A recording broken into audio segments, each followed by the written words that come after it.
Bueno, en principio impacta negativamente porque estamos viviendo nosotros mismos dentro de Argentina un periodo de atraso cambiario. Eso nos pone mucho más caros que nuestras competencias, sobre todo, por ejemplo, con Brasil, que es nuestro un mercado mayor en general. Y a su vez, con la devaluación del real, todavía nos pone un poco más caros porque el brasilero necesita más reales para comprar los dólares y para comprarnos la mercadería nosotros. Eso todavía nos pone en más desventaja con relación al propio mercado brasilero, que también está haciendo un periodo de reemplazo de importaciones ante estos eventos. Entonces no solo nos estamos quedando algunos fuera del mercado por exceso de costo, sino que porque nos están reemplazando al tener costos mucho más económicos dentro del propio Brasil. Por otro lado, en algunos aspectos se da alguna situación un poco distinta, para algunos casos muy especiales, que es, por ejemplo, las empresas que exportan bienes de capital argentino hacia Brasil, que a su vez esas empresas brasileñas las van a utilizar para exportar sus bienes. Entonces, en ese caso, esas empresas van a estar beneficiadas porque van a poder exportar con un mayor valor y entonces quizás estas medidas los animen a hacer las inversiones necesarias para comprar las máquinas argentinas. Pero esos son casos muy especiales y para analizar en casos muy específicos, no es la generalidad.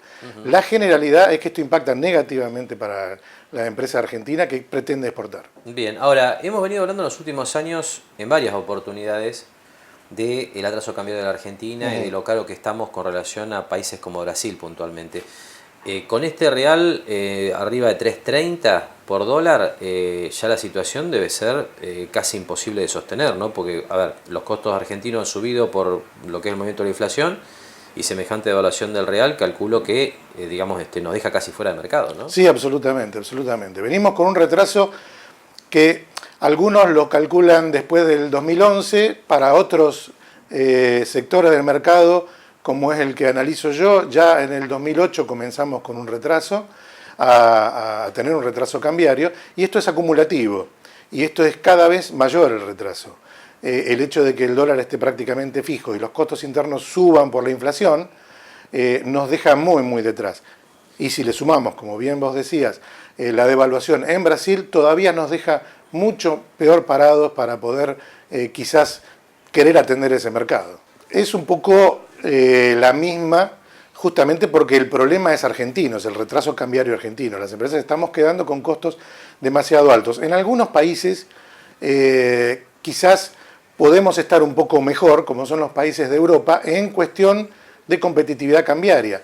Pero ahí ya empezamos con el otro problema, que quedamos fuera de competitividad tecnológica. La falta de rentabilidad de las empresas argentinas les impide hacer inversiones en tecnologías nuevas, en desarrollos nuevos, y esto nos deja un poco afuera del mercado tecnológico. Si bien podemos competir quizás un poco mejor con los precios, pero no tenemos la posibilidad de estar al nivel tecnológico. Yo hablo en general de la industria. Hay muchos que sí lo logran hacer y muchos otros que no, pero en general nos deja un poco atrás tecnológicamente ante la imposibilidad de invertir por la falta de rentabilidad de la empresa argentina. Bien. Ahora, ¿esto cómo está repercutiendo en los niveles de empleo en el sector? En cuanto a la pyme, los niveles de empleo se mantienen. Esto es un poco normal con las pymes. Las pymes son bastante inflexibles en el tema de empleo. ¿Por qué? Porque si bien quizás deberían deshacerse de alguna parte del personal para no seguir sumando costos fijos, luego sabemos que volver a reincorporar esa mano de obra en alguna época que la necesitemos es imposible. Esa mano de obra que se pierde después se dedica a otra cosa y normalmente es mano de obra especializada que es imposible de recapturar o de rehacerla. Entonces, ¿qué hacen las pymes? Soportan hasta lo máximo que pueden, sin despedir gente, justamente por este tema. Aparte porque tienen una filosofía social mucho más acentuada que la de las empresas grandes. Las empresas pymes nos conocemos todos, los empleados, los patrones, entonces hay una relación mucho más física, mucho más cercana, y eso también impide ese tipo de toma de decisiones. Pero claro, bueno, todo tiene un límite, ¿no? Esperemos no tener que llegar a esos límites. Bueno, uno de los principales costos y de los que más ha aumentado últimamente es la carga fiscal. la carga fiscal ha venido aumentando continuamente y las perspectivas son de que siga aumentando. En lugar de cuando un sector no es rentable, alivianar la carga fiscal, aquí se está haciendo un poco lo contrario, ¿no? Es aumentar la carga fiscal para poder compensar las cuentas públicas. Yo con respecto a disminuir los costos de mano de obra u otro tipo de costos, no creo que se pueda más, porque en realidad el personal que trabaja no es que está ganando fortunas, para nada, y no es un factor que uno pueda manejar. Todo lo contrario, eso debería aumentarse. Aquí la única solución es aumentar los ingresos. Y si bien, quizás por una cuestión de repercusión social, una devaluación puede no llegar a ser posible, hay otras medidas que se han tomado en otros tiempos y que son también paliativos, hasta tanto la paridad cambiaria pueda llegar a ser normal, que es primero quitar las retenciones a la exportación, que hoy por hoy ya es una locura. Bienes de capital tienen retenciones a la exportación, los granos, todo tienen.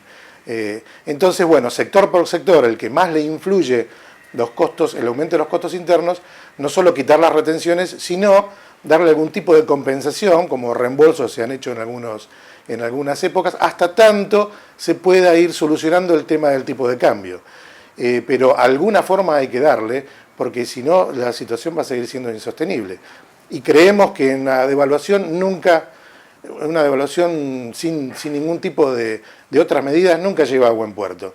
Entonces, bueno, hay que explotar la creatividad, que tampoco hay que saber mucho, porque eso ya se ha hecho en otros momentos. Lo hacen otros países para las exportaciones de bienes de alto valor agregado, poder compensar esa baja de costos.